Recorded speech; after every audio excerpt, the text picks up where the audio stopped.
The future of progressive radio. This is the Dean Obadala Show on Sirius XM Progress 127. And welcome back, Dean Obadala Show. We're live here Wednesday, December 19th. We'll be live the next 2 nights as well, and then we're going to be off this show till January 2nd. We'll be back then. But I'll always be on Twitter for you, at Dean Obadala. Or drop me an email, dean@deanofradio.com. That's DEAN, deanofradio.com, or facebook.com/deanofradio, where you can watch parts of the show, including right now, because in studio next to me, Aisha Moodie-Mills, political strategist, 15 years of experience building power for people of color. You see her all the time on MSNBC. She's great. And she's here in studio with us. How are you, my friend? Good, nice to see you. Good. Glad to be with you as always. So it's been interesting.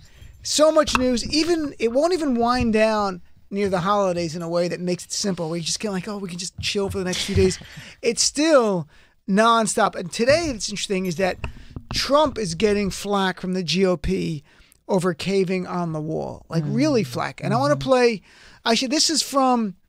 Shakira will play this is from Fox and Friends this morning, and listen to the way they go after him. This is only one clip of it, and what's interesting is Trump watches Fox and Friends. They know when they're talking about him, he's getting the message. So let's hear clip number 5. This is from this morning.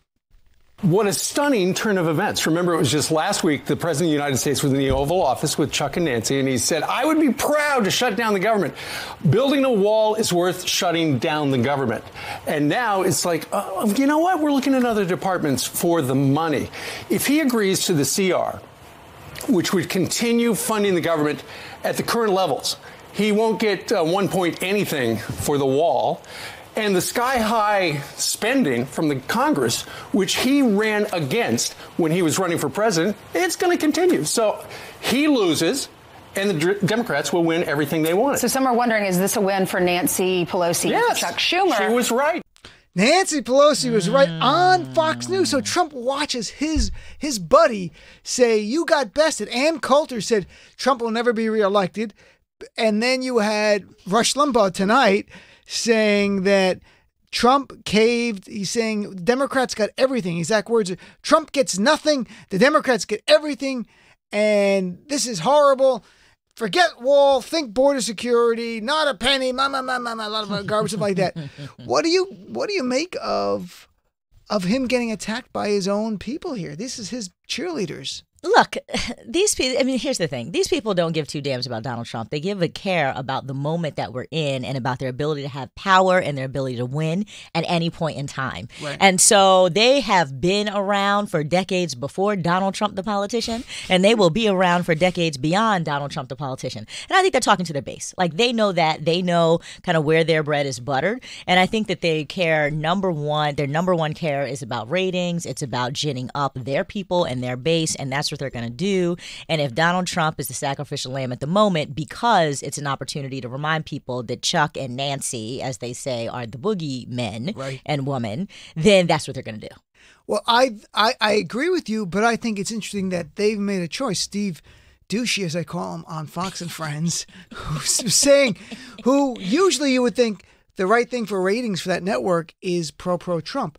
But he went after Trump there, talked about the spending that's gone on during his administration. So he gave one dig on that, which is a substantive issue for conservatives. The idea of spending has continued to escalate under Trump. It's not gone down.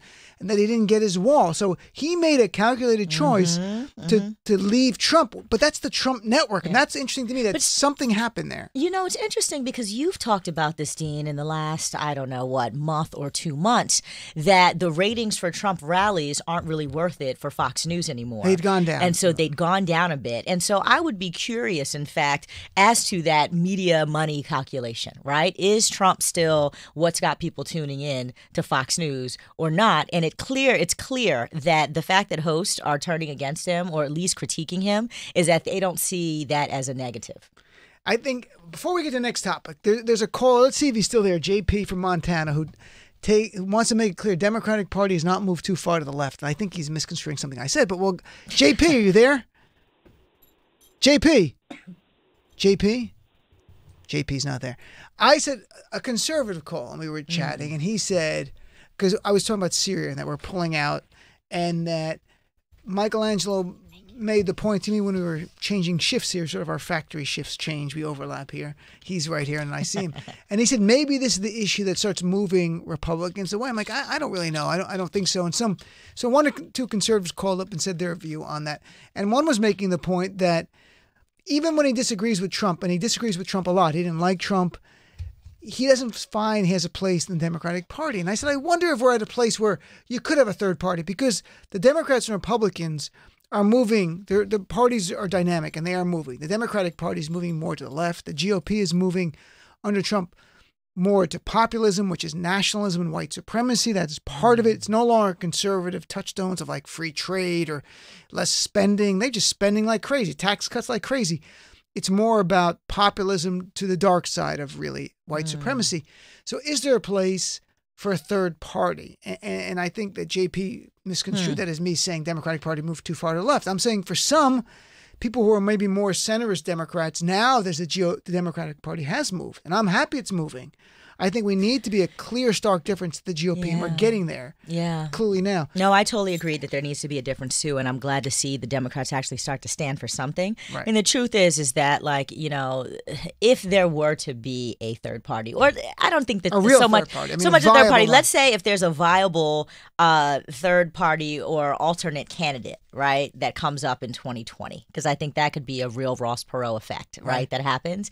That person is definitely going to be more right of center. Like that's what I can imagine. And so you'll have Republican, and then you'll have Republican light, and like by all means let that happen so that the Democrat can win in 2020. And let me ask you, by the way, we had a poll that came out last week, CNN Des Moines Register poll of Iowa. And the top three candidates were Joe Biden, number one, Bernie Sanders, and then Beto O'Rourke. And I have countless progressives calling and go, and they'll say, well, I think we should move away from a white male nominee. Some say we shouldn't have a white male nominee. And I don't subscribe to like anyone should be ruled out because of their race. I get the point. I think you pick the best person and who you like. And if it happens to be someone of color, it has to, but you want them to stand with you ideologically. Are you surprised? You think it's more name recognition, or you think it's a sort of Iowa is such a white state, or that the number one thing in the poll was they asked, do you want someone who can beat Trump or who you agree with?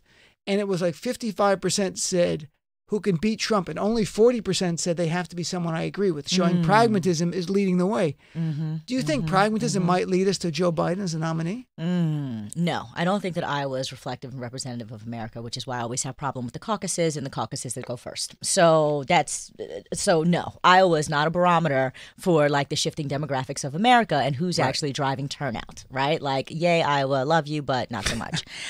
Interestingly, that you bring up that poll, because there also was just a poll that was released this week by an organization that is specifically lifting up women of color in the political process. And they polled 200 and something of their members and said, you know, which presidential candidate would you prefer? And Kamala Harris comes out number one. Of course, it's an organization that is like working with women of color to like enfranchise them and get them engaged in the process. But given that Black women have been the backbone of the party, it's not a surprise that Kamala comes up first. You know who's not on that list, though? And I wonder who's not on if he's on the Iowa list? Bernie Sanders. Bernie came in second. Bernie came in second. In Bernie Sanders, nowhere to be found on this list, polling women of color. And that is really interesting. And so I think that, you know, do you think it says something for Bernie that he should be concerned about, that he's getting no traction in the biggest demographic that comes out for the Democratic He's tried to make some inroads. Elizabeth Warren has also done some outreach. But the truth is that, you know, what does a 70-something-year-old white guy from Vermont have in common with women of color? And what about Stacey Abrams? Was she in there in the running? She was in there, but she was in there pretty low. In fact, but she was below Beto O'Rourke. So it was I was just trying to find it, actually. I was pulling up my phone. I'm going to pull it up during the break. But Kamala, not surprising, was number one. Beto O'Rourke came in. Cory Booker was there, kind of in like that topish tier as well. Joe Biden was somewhere in there also. Bernie Sanders was like not even on the charts. Let me ask you, you bring up Cory Booker, and I'm from Jersey, and me too, originally. Right, so, and Cory is a star in Jersey, and he's a star nationally now. He's moving up. for years in the past, people asked about his sexuality. I didn't care about it, but he would say things like, I don't care. Well, what does it matter, right? And I thought that was a good answer. Well, just this week, though, he actually answered affirmatively, I'm heterosexual. And that was for the first time. So he's running for president. He's trying to end any kind of whisper that he might be gay. What, as someone who's an activist in the LGBT community, what do you make of it that they continue to ask, and then now he's saying I'm heterosexual, as opposed to sticking to what he was saying before? Like, what does it matter what I am? Well, here's the thing, is that beyond being straight or gay, what matters is that he is a single black man. And the stereotypes around black men generally in this country of not being trustworthy, right, are its own issue and of being threatening. I think if Barack Obama was a single man, he wouldn't have been elected president. Just being a single person and not having a family. Those are the things that he's trying to get around. Since the beginning of time, his entire career, Cory Booker has been a staunch progressive, and when it comes to human rights, when it comes to civil rights, when it comes to LGBTQ equality. And so he has always been in the trenches fighting for gay people. There's never been any question about that. And I think that, here's my belief, and I'm going to say something that's not going to be popular, y'all, but I'm going to say it because you started talking about the Republican Party, and they're leaning more towards the white supremacists. I think that Cory Booker's challenge may be that while he may, whomever he may date outside his race. And that be more fuel for the rabid white supremacist right than anything if Cory Booker happened to be dating a woman who happened to be white. And so now you have these optics of this black man. This happened to Harold Ford when he ran for Senate down in Tennessee. And he happens to have a white wife, right? And at the time, it might have been like his girlfriend or something, or he was just getting ready to marry her. But all of the optics and all of the issues around interracial relationships, I think, is what hurts someone who dates outside their race, far beyond whether they're rumored to be gay. Interesting. What about within the African American community? Because you intersect a couple of communities here. Do you think, let me ask a hypothetical, Barack Obama had a white wife, would have it impacted his support in the African American community? No. I mean, black folks, we don't throw our people under the bus because of who they love. Okay. Right? Like, that's not our jam. That's what. So we're not matter at all. That's what white folks are out there disowning their kids for whatever reasons, right? Sure. Like, now, I'm not saying that we're fully accepting, and Pastor might not say things that we like, but at the end of the day, as my grandmother would say, everybody's welcome to come on in and have some chicken, right? Like, that's how we roll.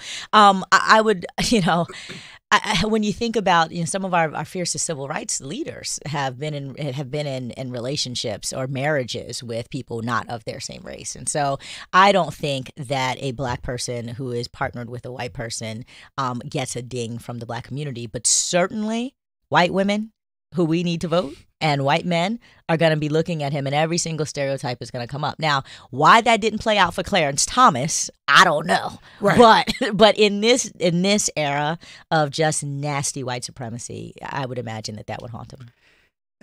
It's interesting you said that. They were never going to vote for him anyway. I mean, that's the reality. I wonder, though, if it animates them to be more upset with him. I think if Cory Booker somehow got the nomination, white supremacists who are now more open and triggered and animated than ever, and when we come back after a break, we'll talk about Tucker Carlson's the new boycott campaign based, again, on his embracing of white supremacy. I hate white nationalism. White nationalism is like a PC way of saying white supremacy. These are the people that hate political correctness. Why do we have to play games with them? I mean, they're just straight racist. They're just straight racist. So, all right, let's take a break. Come back with Aisha Moodie-Mills. There's been a growing, this week, pushback against Tucker Carlson. What I found interesting is the way Fox News handle it. It's unique. So when we come back, we'll talk about that and more with our friend Aisha Moodie-Mills right here on the Dean Obeidallah Show. Progressive values are the best of American values, and we need to keep fighting for them to save our country. Don't go anywhere. This is the Dean Obeidallah Show on Sirius XM Progress 127.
The biggest stories of the day. Right now. This is the Dean Obadala Show. On Sirius XM Progress 127. Welcome back, Dean Obadala Show. We're here with Aisha and Moodie-Mills talking about some of the issues of the week. Now, Tucker Carlson, folks, there's been a building backlash against him for a while, thankfully. And it's not about him being conservative. It's truly about him embracing white nationalism and white supremacy. Last week, the latest incident, he talked about immigration. He said immigration, quote, makes our country poorer and dirtier and more divided. So the idea of calling immigrants dirtier upset many, as you might imagine. And more than a dozen companies announced they were pulling their ads or suspending them, including Land Rover and IHOP. Why Land Rover's advertising in his company? And any Pacific Life, Nerd Wallet. Some of the companies I never heard of, Bowflex and things like that. Now, what was interesting though is Fox News didn't do the kind of response of like middle of the road kind of response or whatever happens type of thing. Their response was very Trumpian. They said, we cannot and will not allow voices like Tucker Carlson to be censored by agenda-driven intimidation efforts from the likes of MoveOn.org, Media Matters, and Sleeping Giants. So they didn't do the thing like, oh, well, we hope we didn't offend people or it's under review. They actually went back and counterpunched in a very Trumpian way. Do you think this is a sign of something where Fox News is inspired by Trump? The idea of like, if you come after us, we're not going to be nice about it or just be thoughtful or compassionate. We're just going to attack you. I am so disgusted that we are in a time now where nobody wants to be nice and compassionate. We're all just attacking one another. And yes, I absolutely blame Donald Trump and think that it's totally his influence. He has created this kind of low, nasty bar, literally. Right. And now everybody feels like they can just go low and be just completely disgusting. It's unfortunate. And by the way, his comments about immigrants, journalists interviewed some experts from the Southern Poverty Law Center and ADL about it. And Jessica Reeves from the Anti-Defamation League said, white supremacists talk a lot about the inherent threat posed by immigrants and refugees, particularly those of color. This is obviously a shout out to the sense that white supremacists have of being under siege. It's a shout out to the concept of white genocide. And speaking of white genocide, this clip to me from March, I wish every sponsor just pulled out of a Tucker show right here. And I don't advocate for boycotts, but I'm like, why would you want to be associated with this guy? And he could get new sponsors like, people who make white hoods, really just companies that are part of the white supremacist network, the boutique of it. Why not just have because there's not enough of them. But maybe maybe there will be in the future. Like if you're looking to burn a cross, well, here's the type of wood. Our company has the best wood. That kind of stuff. Like I'm doing tongue in cheek. Here, listen to this carefully. Aisha, this is Tucker Carlson. Listen, he begins with the word demographics. Whenever you hear a conservative begin a sentence with changing or shifting demographics, you know where we're going. Here's clip number 4. A recent piece in National Geographic tells you a lot about demographics in America and about how bewilderingly fast they're changing without any real public debate on the subject. The magazine profiles a small coal mining town of Hazleton, Pennsylvania. In the year 2000, Hazleton's population was 2% Hispanic. Just 16 years later, Hazleton is majority Hispanic. That's a lot of change. People who grew up in Hazleton return to find out they can't communicate with the people who now live there. And that's bewildering for people. That's happening all over the country. No nation, no society has ever changed this much, this fast. Now, before you start calling anyone bigoted, consider and be honest, how would you feel if that happened in your neighborhood? It doesn't matter how nice the immigrants are. They probably are nice. Most immigrants are nice. That's not the point. The point is, this is more change than human beings are designed to digest. This pace of change makes societies volatile, really volatile, just as ours has become volatile. There's a lot to unpack. Isn't that clip unreal? That was on national television where he goes, first of all, he begins it by going, there's changing demographics and it's not being debated. What's the debate? It's the debate. Are there two sides? How would you, when he says, how would you feel if this happened to you? Clearly implying that there's some, even though, these people are nice, there's something really negative about these new nice people coming because change is what's bad. I mean, how ridiculous. The change is what's bad, guys. I mean, that's the whole fear-mongering. And he also gives people an out. He goes, before you call anybody a bigot, human beings are not designed to accept this much change. So he's saying to them, the hell it's does he not know your about fault you human don't like design? the brown person or black person who moved in. Your DNA as a white person doesn't allow you to want brown or black people. He's literally saying, folks, demographics changing and that white people are not genetically designed to accept change. And why would any company who doesn't sell white hoods or crosses you can burn quickly that don't leave ashes would want to be associated with this? This is stunning stuff. This should have gotten more press in March. I played this clip so many times on my show to remind people what Tucker Klansman. I gave him that name because he earned Tucker Klansman. I'm not Trump. I don't give people nicknames. He is Tucker Klansman, and Fox News is white supremacist TV. And this is and they're mainstreaming it. And here's my more sinister, diabolical view. They're mainstreaming white nationalism and white supremacy to help Donald Trump because that's what he needs to win in 2020 because he ran on it and he needs it to be so mainstream that it's okay to say, I don't want brown people here. It's okay to be racist against the new black neighbors in my neighborhood. This is what he wants. This is what I think. Yeah. What do you think to that theory? Do you think they're trying to help Trump or are they just playing to their base who is increasingly white supremacist? Honestly, I really, Chuck, what's his name? Trump is the factor. Obviously, he's the president, right? Like, I get it. But this playbook precedes Donald Trump. And I want everybody to remember that. So, yes, Donald Trump is in bed with the Klansmen and in bed with the white supremacists and a bigot and all those things. But this playbook, Donald Trump has essentially emboldened it. But the Southern strategy, right, around the civil rights era and Jim Crow was all about making a real deep racial wedge in order to win, for Republicans to be able to win politically, to be able to create like a racist wedge that says, hey, white people, you're better than all those brown people, so come and side with us. And like your lot in life is because of those brown people or whatever it is. And so the fact that on national television now this kind of rhetoric is okay, though, that's a Trump phenomenon because we're in like the land of nasties right now. But the stuff that's being said is not new. And I think that is what should sour people. It's like, oh, my God, like, I can't believe that here we are and almost 19, and we're still having these nasty dog whistles and we're still so ignorant. These are the same people that they're trying to talk to who I bet you a Fox News watcher would say, oh, I want my kid to go out and be worldly and to have experiences and to like be the best. Not sure right? about that, but go ahead. I didn't want them to stay in their neighborhood and hang out with their friends. But, you make a great point that we've seen this before, but instead of it being in the rearview mirror, it's now in front of us again. Now emboldened by a man in the White House who openly uses white supremacist rhetoric. I've written about it countless others, from calling black people unintelligent and low IQ, plays on a white stereotype meme for years that white people, we're supremacists because our intelligence is more than black people. That's their view. I'm not saying that, folks, as you understand.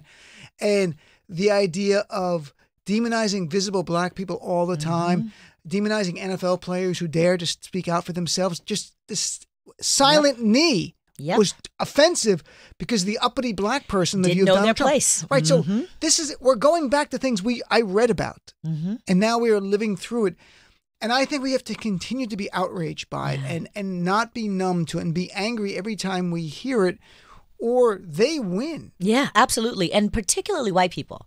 Like, white folks have got to be annoyed and frustrated and disgusted and offended by all of this, right? Because for white folks to sit by complicitly and say nothing and to not acknowledge how horrendous this is, that is how the fervor continues, right? And I think that when we have more white people being outraged and saying, I don't want my children to hear this, these are not the values that we believe in, like, absolutely not, this is ignorant, then that's when the Republicans end up getting kind of like pushed back.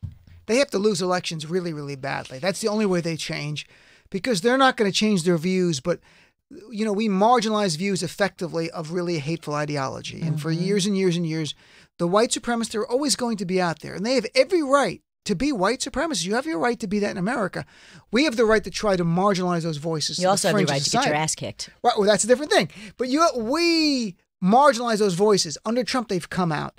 I don't know how you put that genie back in the bottle in the near term. I don't know how many years it'll take. I don't know where we're going, because here's the worst part of all of this.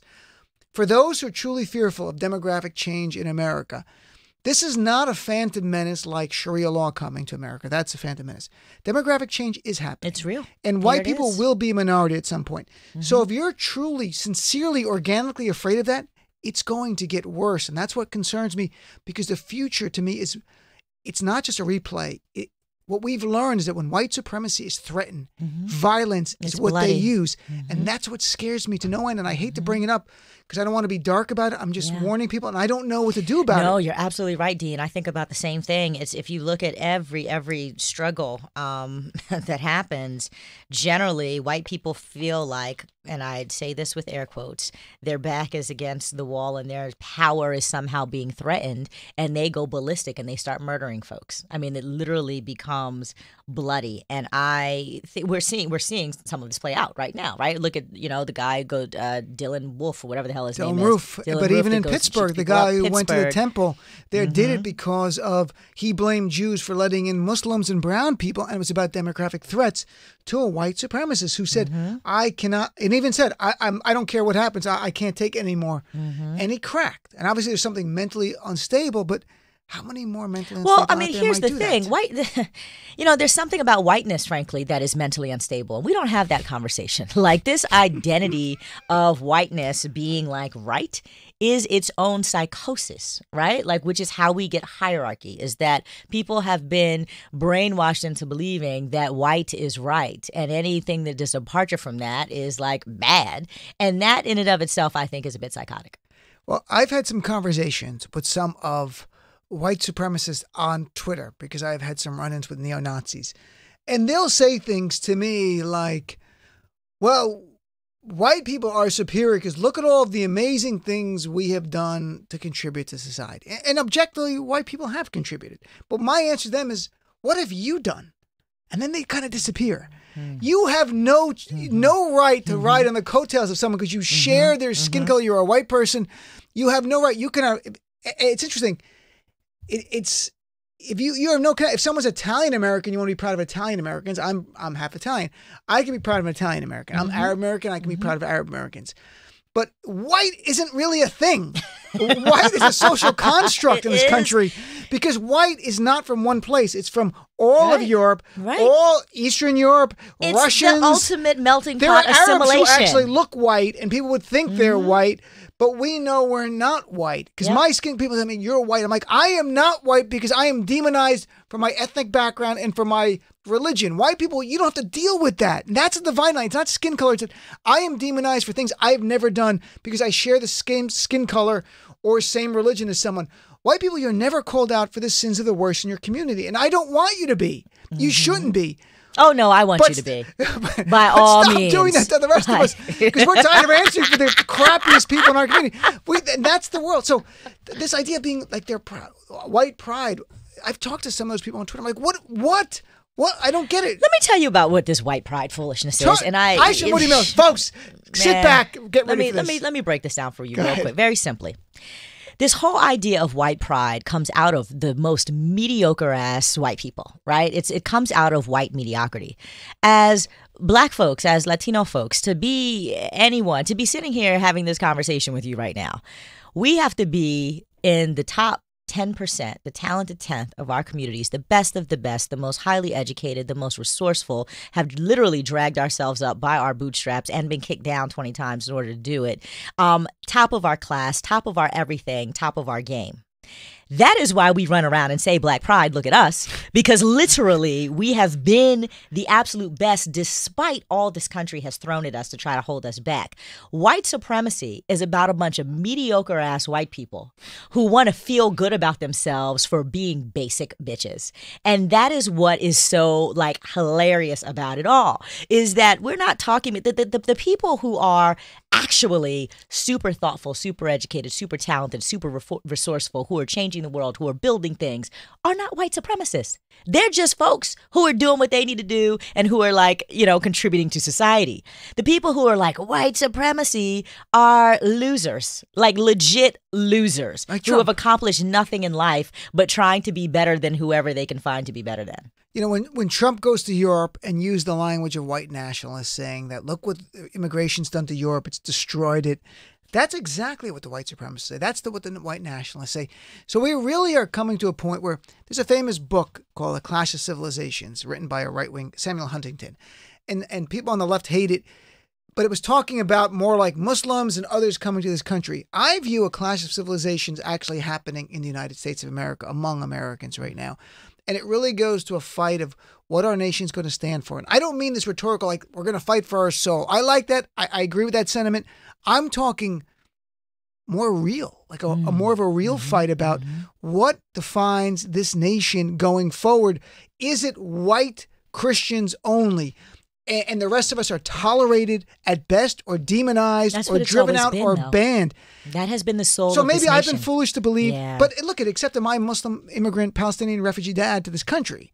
But And again, you passed. Well, right? my dad, you were white arrogant, before his accent and everything. But you were white before September 11th. That's right? exactly true. Exactly. And so this country's soul has always been around white supremacy, which is why all of the immigrants with their accents from different countries in Europe came here to melt into this pot of vanilla. Right? Everyone should melt into this pot of vanilla. And now that brown people and folks of different religious backgrounds are coming in and saying, well, we don't have to melt into white supremacy. We can all make up this beautiful land. It is our land. We've been here for generations. We contribute culture. We contribute so much to this beautiful, rich tapestry. We don't need to melt into one thing.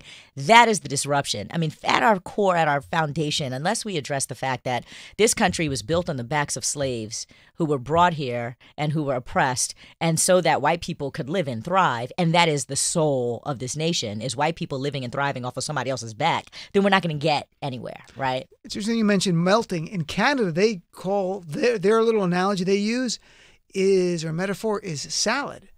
We're a salad. So they're not asking you all to melt into one. You can remain individual if you want from your background, but together you're a big salad in the same place. So they're not, the language is not, I've been to Canada many times for events for Muslim organizations and done comedy up there and speaking up there. But they literally use a thing and they'll say to us, we're not a melting pot, we're a salad. So you can be brown person or a black person or whatever you want to be. It's mostly white people, but you can be whatever. But they're really warm, welcoming people. The Canadians are, I think, overall more progressive than us. Way more. I think it's interesting too. When I used to hear years ago, America was founded on white supremacy. For some reason, my back would go. I'd be like, "What? That's horrible to say about America." But objectively speaking, no. I don't know what. But no. But there was some. I'm just being honest. Years ago, I don't know why.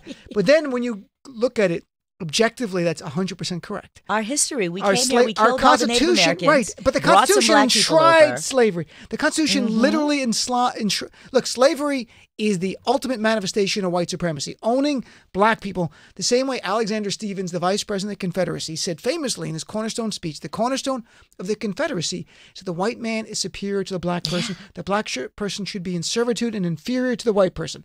And so slavery is the actual manifestation of white supremacy taken to its nth degree. That was enshrined and protected in our original Constitution with the Fugitive Slave Clause, which said if a slave ran free, they'd have to be returned to their owner. So yes, the DNA of this nation, we cannot pretend it was anything but white supremacy there. It could be other things as well, but certainly that was in there. And there were founding fathers who hated slavery. I got it. But ultimately, they agreed to that in the Constitution. And now it's gone. It's not even taught to kids in school. Oh, I know. You don't even learn that in your school. Yeah, it's all just lies. They don't. We're just revising our history, which is so frustrating. It's so frustrating. Let's take a quick break. We'll come back. A lot of people called. They want to jump in the conversation here.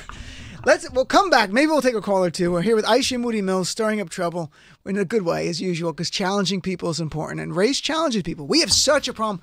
I'm reading this book now, White Fragility, written by a white like social worker, and talking about her stories about trying to talk to other white people about race and how she gets accusing them of racism. She goes, I'm just talking about actual institutional racism in the country and how white people take it personally. So I'm reading it to learn, because her whole thing is how to talk to white people about race in a way that does not make them defensive if your ultimate goal is trying to build bridges on issues and being constructive. And that's what I'd like to do. Because some people you can't, but some people. Let's take a break. They'll be right back.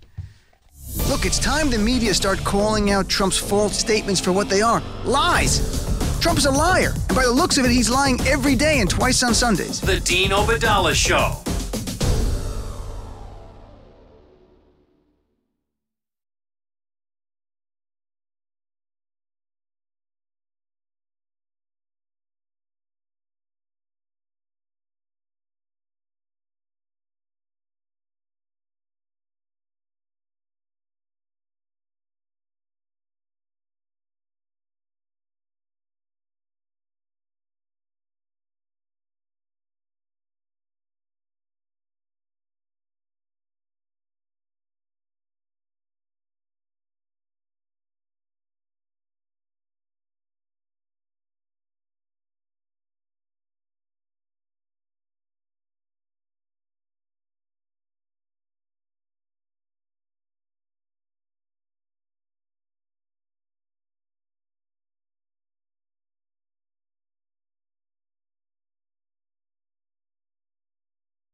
New perspectives, important voices, influential ideas. This is the Dean Obadala Show on SiriusXM Progress 127. And welcome back, Dean Obadala Show. We're live right here Wednesday, December 19th, in studio. Aisha Moodie-Mills, amazing activist. You see her all the time on MSNBC, kicking butt.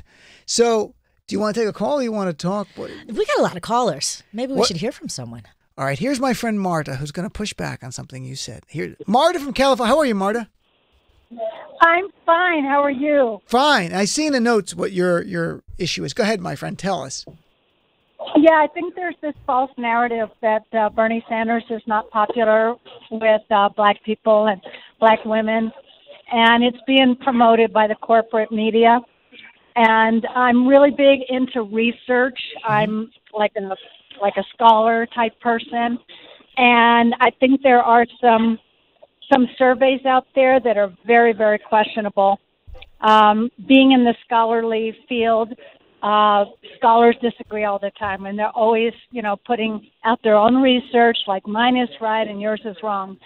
So I'm not saying that I have the corner on on the truth or anything like that, but I think the research that's coming out is, of course, there's the way that they ask the question, and there's how many people that they survey. Methodology. There's a lot of research out there, and I just, during the 2016 primary, that narrative was put out there that Bernie is not good with black people, that he's not, he's not popular, he's not reaching out, and it's kind of stuck, and it just I love the people in the Black Caucus that really were supportive of Hillary. I love those people, and but I watched the research. I think it's the top 5 polls in the nation for like 6 months before the primary. Bernie was much higher than Hillary Clinton, or before the election against, or before the primary, I forget which, against Trump. Bernie was much higher for 6 months. Marta, hang on. So let me ask. Aisha was looking at not a scientific poll. It was more of a sampling of people who were black women who were active in politics. So Marta, right? tell me, would you mind if I asked? I'm a black woman. Would you mind if I asked if you're a black woman? No, I'm not. So do your black friends talk about Bernie Sanders at all? I'm just going with the research. Okay, so the thing is that research, so here's the thing, is that as we have seen from damn near every poll since 2016, the research is not real people. Right? Like real people who actually go out and vote. And what somehow Hillary Clinton lost, frankly, is because she sat around and she looked at some research and like thought that she had it in the bag and then she didn't. But what is interesting is that you're totally right. In 2016, I was shocked to find so many of my younger, particularly black friends, and also really progressive black friends who were very much Bernie people and hated Hillary Clinton in the primary. And they were all down with Bernie and for Bernie. So certainly there was a good contingent of black people who cared.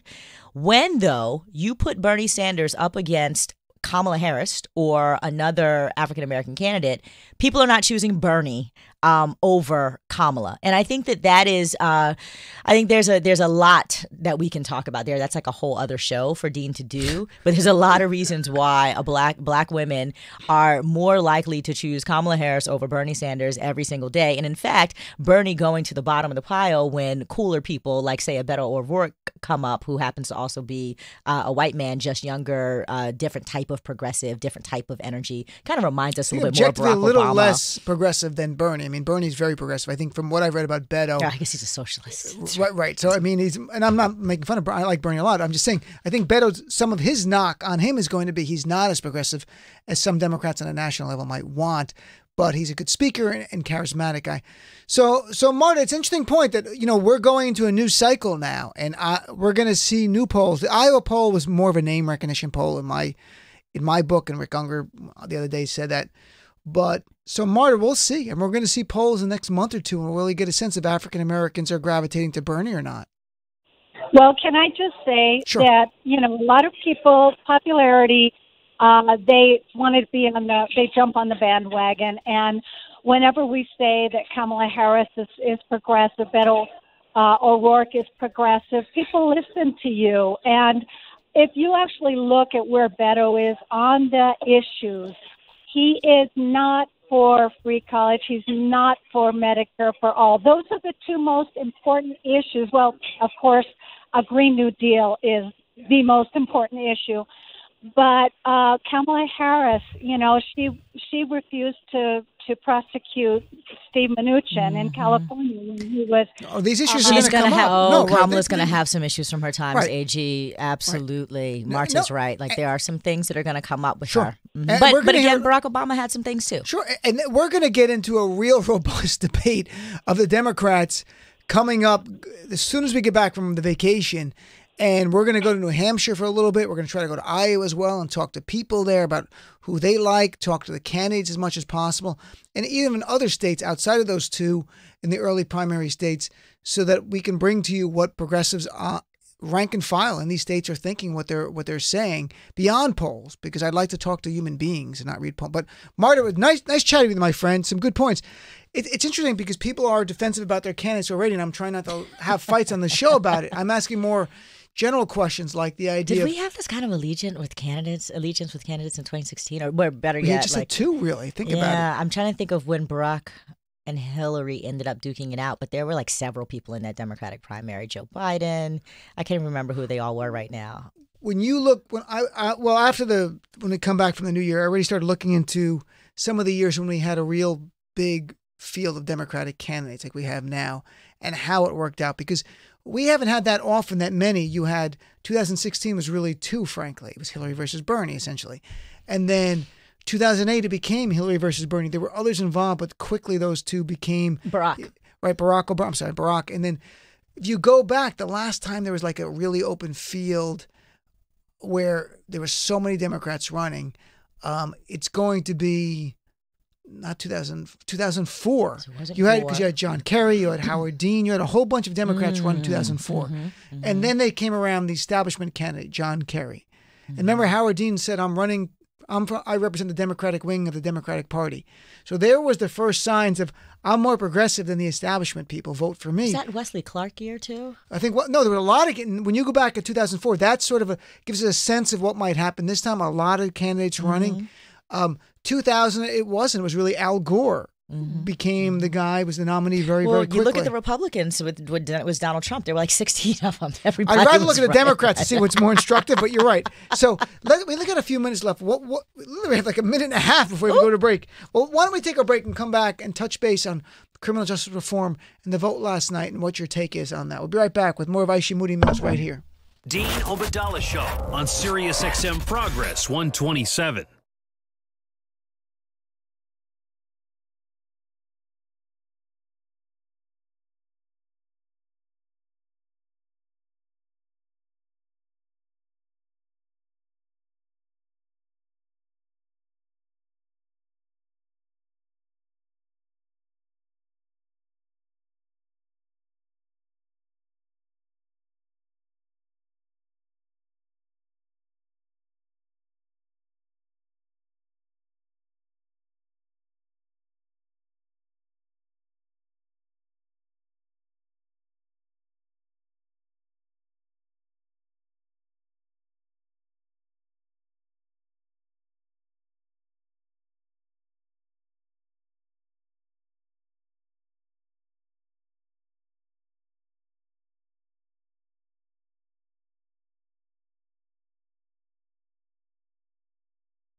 Dean Obadala Show on Sirius XM Progress 127.